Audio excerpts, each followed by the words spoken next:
Milwaukee here, and I am surrounded by Knicks mania, and we will get Stephen A. Smith's reaction, Alan Hahn standing by, of course, Tim Hasselbeck, Dan Graziano, and, of course, we've got Vince Carter and Ryan Clark standing by to get you covered on a variety of topics. Let's go. Start with the game of the night, and it features the Heat and the Bucks facing elimination here at home. The 1 seed facing elimination. Giannis taking on Jimmy Butler, and it was all about him here, Alan. You the mid-range jumper right there. You went and called him Hemi, didn't you? That's exactly what he was. Can somebody guard him, please? Come on, he had 42 points, dropping the triple. We're tied at 111. Then next possession, Giannis, you're going to stop the train. Good luck off glass. Drives dangerously that hip. You know that was a problem earlier in the series, but took it strong to the basket. They needed all of him. But this shot by Gabe Vincent, look at the time on the clock. Look what it did at one point. Gabe all of a sudden, watch this play. All right, where's Brook Lopez? He's not there. How come Giannis is not covering Jimmy Butler on this play? This is one of several coaching blunders by the Bucks, including not calling a timeout after this. A push-up by Jimmy. The last 2 minutes might say so, but you're right. Brook Lopez on the ball, Giannis on the best player on the floor, and maybe the Bucks survive, but they do not. Long off-season, long night for Mike Budenholzer, the Bucks head coach. Matt Strus, why? Why do you foul here?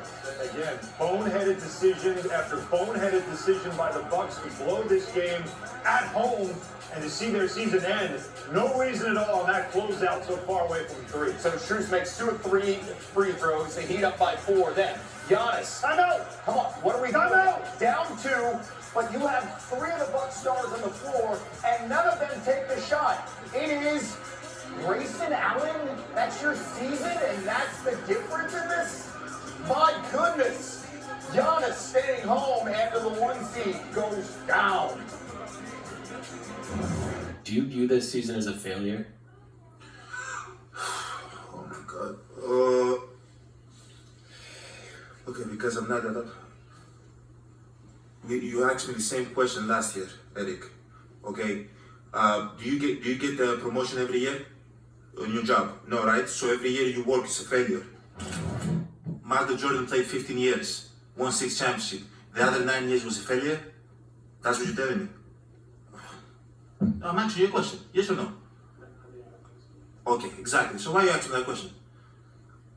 It's a wrong question. There's no failure in sports. You know, there's good days, bad days. Some days you are able to be successful, some days you're not.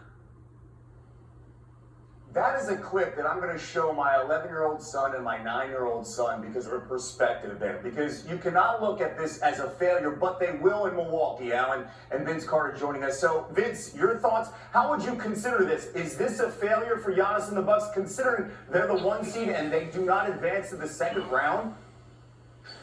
Kev, I see frustration all over Giannis's face because it's the expectations that they fell short of.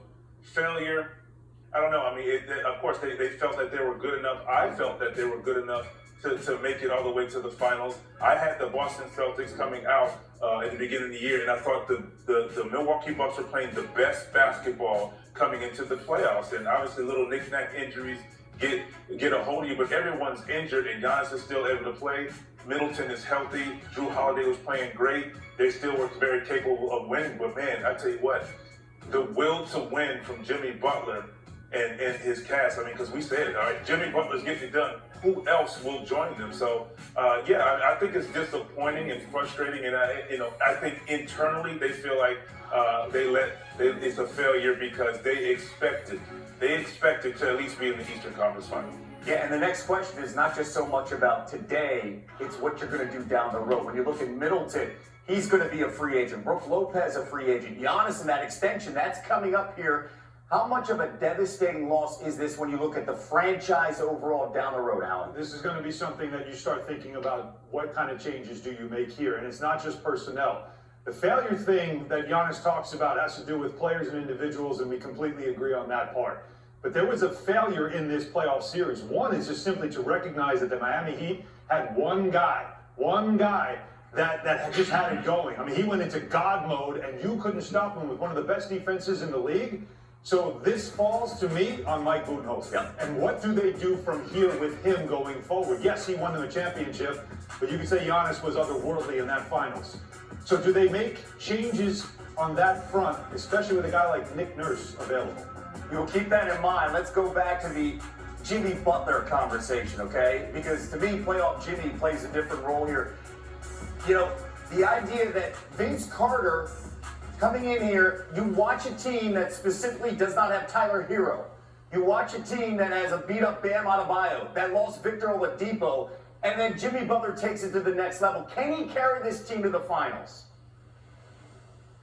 He's definitely capable. You're seeing it, and it just depends on how you defend this team. I mean, I felt like Han said, this is a great defensive team in the Milwaukee Bucks, and they didn't really make adjustments. My adjustment, in my opinion, would have been, if we're going to lose this series, we're going to lose this series on the back of somebody else from the Miami Heat, not Jimmy Butler. He's going to have to force shots and make tough shots against double teams to beat us, but yet they had guys like Gabe Vincent step up and hit big shots. Bam showed up and had a great night. Even Kyle Lowry and Kevin Love gave you something. So yes, I mean, Jimmy Butler can't have his while other guys getting theirs as well. So they're very capable because they have some championship pedigree on their team. And Max Strus keeps on making money. Every single playoff game, he keeps on making money. I hate him for it. Eric Spoelstra's done a fantastic job. All right, let's get to LeBron James. The chance to close out the Grizzlies